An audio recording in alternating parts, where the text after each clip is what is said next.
I think people need to actually look up the word immigrant. Whether you're voluntary or involuntary, if you come from outside to the inside, you're an immigrant. Whether you're legal or you're illegal, you come from the outside to inside, you're an immigrant. Slaves came here as involuntary immigrants. Eddie.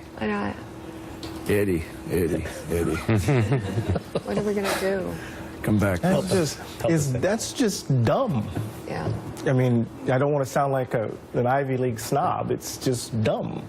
And he corrected it. He corrected it on his Facebook page. But we need to make a very clear distinction between slavery and immigration, involuntary immigration or voluntary immigration. It still isn't slavery. The word slave isn't a synonym with the word immigrant. They're distinctive, they're different. But I think this is part of a broader problem with not only Ben Carson, but with the Trump administration, with Betsy DeVos, even Donald Trump himself. The way in which they play fast and loose with the history of the country is a problem. And you know, just as we talked about in just the last block, the immigration ban, the Muslim ban, it's not only going to add fuel to the fire for the Islamic State, it's going to add fuel to the fire to Islamophobia in this country.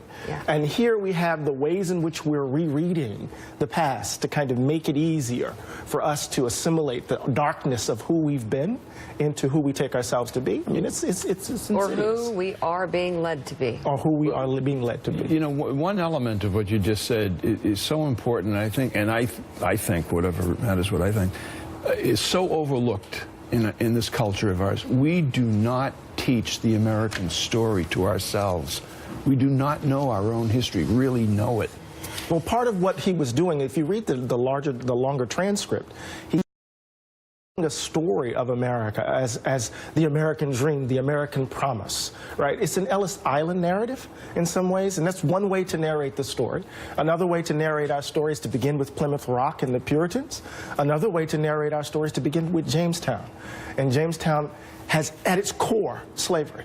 And so when we begin to tell these different kinds, or begin to narrate who we take ourselves to be in very different sorts of ways, maybe we can put in check some of the unchecked American exceptionalism that was on full display there that led him to reread, right, to re-narrate the bowels of slave ships as perhaps the basements of cruise ships that brought immigrants to the United States.